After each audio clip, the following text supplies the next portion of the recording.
Welcome to A Journey in Song. We explore the experiences Manda writes about in an attempt at self-healing through creating as a South African author, poet, lyricist, and storyteller. Thank you.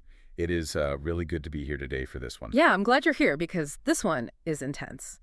Imagine for a second that you're just walking down the street and you see an injured animal, like maybe a dog that's been hit by a car. Right, yeah. You immediately drop to your knees to help it. But instead of walking past or, I don't know, stopping to offer a hand, every single person on that street surrounds you. Oh, wow. And they just start screaming that you are a menace for even touching it. They tell you to just leave it to die. Think about what that level of unified, aggressive social rejection while you are actively trying to perform an act of deep empathy would actually do to your nervous system. I mean, it would be entirely overwhelming.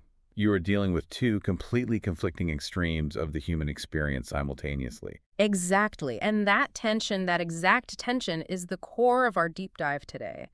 We are looking at a specific song by Manda called Hallowed Place. Yeah. But, we aren't just looking at the rhyme scheme or the melody. We are really trying to decode the motive behind the lyrics. We're looking at this music as a literal emotional survival strategy. Right, because the context here absolutely demands it. If we want to understand what Manda is actually doing with these lyrics, we have to look closely at the real-life struggle that inspired them. Yeah, and the anchor for this song is a very real, very raw situation.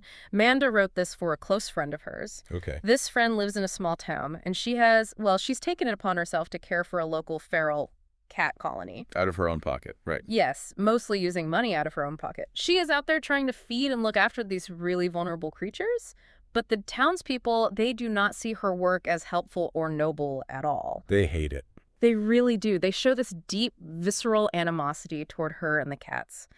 And because of this hostile environment and just the sheer danger of being a street cat, her friend has had to pick up and bury more than her fair share of these furry souls.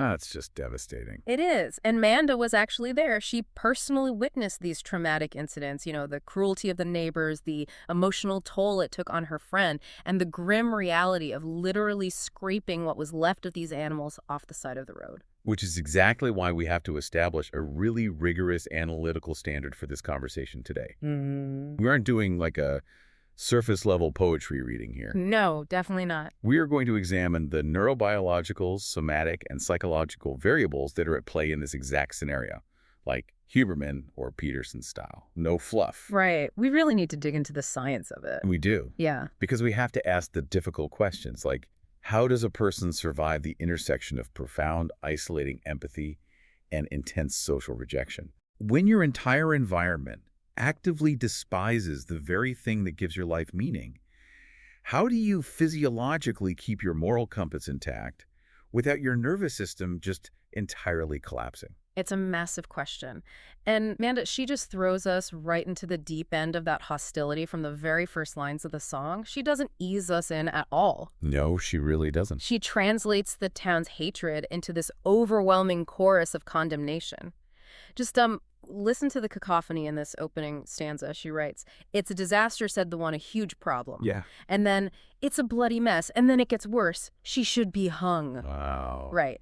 And then, "It ate my bird," sniffed one. "It disturbed my flower beds." I read that and I trip over the sheer aggression. I mean, she should be hung for feeding cats. It sounds completely disproportionate. Totally. Why is the town reacting with such lethal intensity over something like flower beds? Well, to understand that, we have to look at group psychology, right? And how human beings are wired from an evolutionary standpoint. Okay, lay it on me. We are tribal creatures. We seek consensus because, historically speaking, consensus meant safety. If the tribe agrees on a set of rules, the tribe survives. That makes sense. So in this specific small town, the group has established a highly utilitarian, self-centered standard of value. They value pristine flower beds. They value protected, pretty songbirds. They value order. And the feral cats represent chaos to them. Exactly. But the friend, she operates on a completely different intrinsic standard of value. She values preserving vulnerable, unwanted life, regardless of how messy it is. Right. And when you violate your tribe's consensus, the tribe doesn't just, politely disagree with you. They punish you. They literally have to maintain their established order. So when the lyrics mention the hard-hearted sod, it's really pointing to that rigid mob mentality. Yes. And think about the neurobiological stress of being on the receiving end of that. Her nervous system is constantly receiving signals that she is an outcast. Which is dangerous. It's extremely. It triggers cortisol, the stress hormone. Yeah. Being told you should be hung isn't just mean anyway. Your brain registers it as a literal threat to your survival. It feels a bit like, imagine you're on a sinking ship, right? Okay. And you are frantically running around with a hammer and nails, trying to patch the hole so everyone doesn't drown. Yeah. But instead of helping, the other passengers are just screaming at you for making too much noise with your hammer. That is a perfect analogy. You're doing the critical work, but they are vilifying you for the disruption. But I am stuck on one thing here. Is the town really just mad about the flower beds? You suspect there's more to it. Yeah, like, is there something deeper happening? Could her extreme empathy actually be making them uncomfortable about themselves? Oh, absolutely. We see this all the time in behavioral psychology. It is a textbook case of cognitive dissonance. Really? How so? Well, walk through the internal monologue of a townsperson for a second. Imagine a neighbor looking out their window on a freezing rainy morning. They see this woman out there, drenched, feeding starving animals out of her own pocket. For a split second, that neighbor might feel a twinge of guilt. They might think, wow, those animals are suffering and I am doing nothing. Oh, and nobody wants to feel like they are the bad guy in their own story? No one does. To accept that these feral cats have inherent worth means the townspeople have to confront their own failure to provide care. They have to look in the mirror. Right. They have to acknowledge their own callousness, and that is psychologically agonizing. So what does the brain do to protect the ego? It externalizes the conflict. It converts that internal guilt into external anger. So they just project it all onto her. They have to. It is so much easier to look out the window, label the animals as a bloody mess, and label the caregiver as a public nuisance than it is to sit with the reality that you are allowing suffering to happen right in your own backyard. Wow. Their aggression is a defense mechanism to protect them from their own apathy. That makes the shift in the next part of the song hit so much harder. Because Manda immediately contrasts that harsh external labeling from the town with the intimate internal reality of the friend. Right, the perspective completely pivots. Yeah, she writes, but it had not been a mess. It had been her one-eyed, one-eared, scruffy ruffian that had made her smile. The town looks at the side of the road and just sees refuse. A roadkill memory, as they call it. Just a mess. Exactly. But the friend looks at that exact same spot and sees a daily source of joy that has just been violently extinguished. And this is where we really have to talk about the neurobiology of attachment, because it explains why the pain is so asymmetric here. Asymmetric meaning they experience it totally differently. Exactly. To the townspeople, a feral cat is an abstract concept. It is a pest. There is no neural pathway in their brains dedicated to that specific animal. But for the friend, her brain has fundamentally altered itself to recognize and bond with this specific creature. And the lyrics highlight that specifically, right? The one-eyed, one-eared detail. She isn't mourning just a generic concept of a cat. Right, it's highly specific. When we form attachments, our brains release oxytocin, which facilitates bonding. It literally wires our visual cortex and our nervous system to recognize the specific face, the specific sounds, the specific habits of the creature we are caring for. Wow, so it's physically wired in. Yes. So when she finds this animal dead on the road, she isn't just encountering a mess. She is experiencing somatic shock. Hey, somatic shock. Can you break down what that actually feels like in the body? Sure. Think of somatic as relating directly to the body, separate from just the mind. When you suddenly lose an attachment figure, especially in a violent way, your brain doesn't just feel sad. What does it do? It sends a physical shock wave through your nervous system. Your chest tightens, your stomach drops, your breath catches. It is a physiological blow.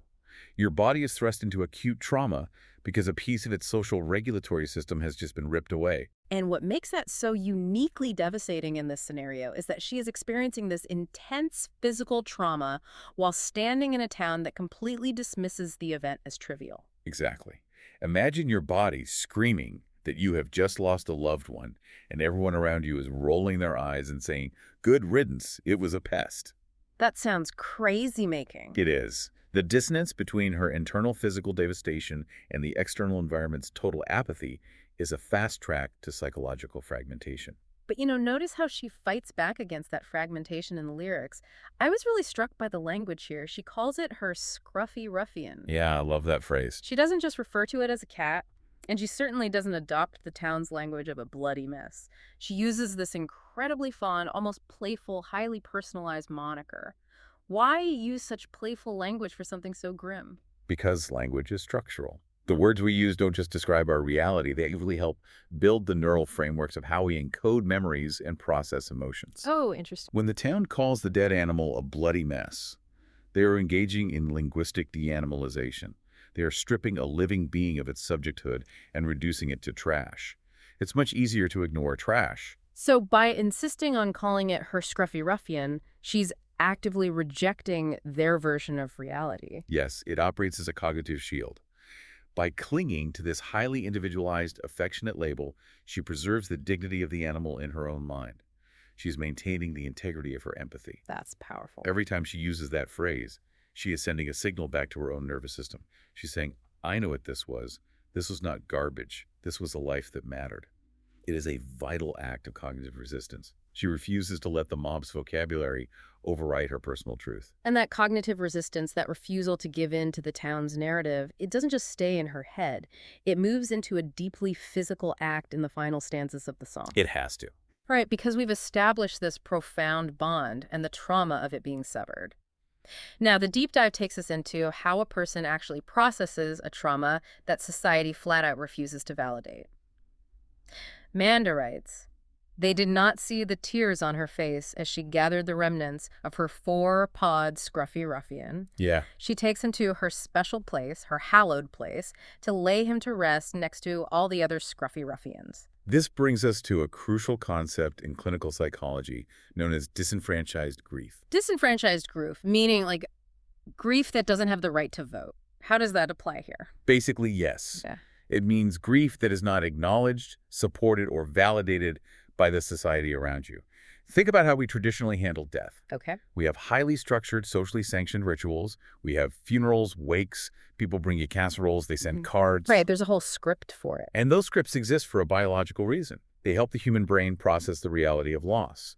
They use community support to move the nervous system from a state of acute shock into a state of acceptance. I see. But when you are experiencing disenfranchised, grief-like mourning a feral cat in a town that hates feral cats, you are entirely denied those communal off-ramps for your stress. Because you can't exactly expect the neighbor who told you that you should be hung to come over with a sympathy card. Exactly. So without those social scripts, how does a person cope? What happens to the brain if it doesn't get that release? Well, if the brain doesn't find a way to process it, you suffer from a massive allostatic load. Think of allostatic load like running a car engine in the red zone for miles and miles. Just burning it out. Yes. The chronic stress, the isolation, the hostility, it causes literal wear and tear on the body's systems. If she doesn't find a way to release that pressure, she will physically and psychologically burn out. Which explains the grim physical reality of the lyrics as she gathered the remnants. It's one thing to be sad, but it's another to literally scrape the mangled body of something you loved off the dirt. That is a horrifying sensory experience. It is horrific, but it is a necessary one for her survival. Yeah. Because society won't give her a ritual, she has to invent her own. Oh, the hallowed place. Exactly. The act of creating a hallowed place is a profound, self-generated mechanism of acceptance. She is physically involving her body in the reality of the death. By performing this tactile, highly unpleasant task, she is taking a traumatic, undignified death on the side of a road and forcibly transforming it into a private ritual of dignity, reverence, and order. It makes me think about the repetition in the lyrics. Manda repeats the phrase, they never see the tears in her heart, over and over at the end. It's almost like if the town is trying to erase the memory of these animals by physically gathering them and burying them in this specific spot, she's creating something else. What do you mean? Not just a graveyard, but almost like a somatic vault inside her own mind. A place where she locks away and protects the value of these lives from a world that wants to completely devalue them. That is a beautiful and really accurate way to look at it. And it aligns perfectly with the neurobiology of trauma recovery. We know that in many cases, action precedes belief. Action precedes belief. Yeah, your brain learns and reinforces its values through repeated physical engagement with the environment. When the entire external world is shouting that these animals are worthless, that continuous auditory and social input threatens to break down her internal belief structures. Right. It is neurologically exhausting to be the only one who cares. So she fights physical noise with physical action. Precisely. By physically digging the earth, by gently placing those remnants in a designated sacred space, her hallowed place, she is utilizing somatic feedback to reinforce her own moral compass. The physical effort and sweat of the burial signals to her brain this requires effort because it is valuable. She is literally building physical evidence of her own empathy. Every grave is proof that the town is wrong. Yes, she is. She is overriding the community's narrative of worthlessness through undeniable physical action. She forces her brain to register the sanctity of that life. It anchors her psychological reality against the chaotic, apathetic reality of the town. That is amazing. That somatic vault you mentioned. It's where she stores her proof of love in a world that absolutely refuses to see it. It is incredibly humbling when you realize the sheer grit it takes to maintain that vault. To wake up, know the town hates you, know you might find another gruesome scene on the road, and still deliberately choose to go out there, gather the pieces, and restore dignity to a creature nobody else wanted. It really is. Yeah. And if we synthesize this down to a core takeaway for you, the listener, it's a stark lesson in human resilience. There will inevitably be times in life when your environment completely fails to provide meaning, validation, or dignity for the things you hold most dear. Yeah. When society's consensus defaults to apathy or even outright hostility, we as individuals have to become the sole architects of meaning. We have to construct our own frameworks of value. We have to build our own hallowed places. We do. Manda's lyrics serve as documentary evidence of this psychological truth. Healing and survival do not always happen in the warm, supportive embrace of a community. Very often, they require deeply private, steadfast rituals of empathy executed entirely in the dark against the grain of the surrounding world. It is the uncompromising decision to say, "This matters because I decree that it matters." That just hits you right in the chest. To know this is a real person, a real town, real animals, it makes the song so much more than just a melody. It's a blueprint for surviving with a soft heart in a really hard world. Music by Manda Menzies, which you can find on YouTube. Please support an independent creative. Like, share, and subscribe. It is the absolute least we can do when an artist manages to capture such a complex, isolated reality and distill it down into something we can all learn from. The courage to maintain one's empathy in the face of absolute derision is something we should all deeply respect. I couldn't agree more. And it leaves me with this lingering thought about everyone else out there navigating their own unseen grief. If our society only validates grief for what is traditionally deemed valuable or normal, how many hidden, hallowed places are the people passing you on the street silently tending to right now without you ever knowing?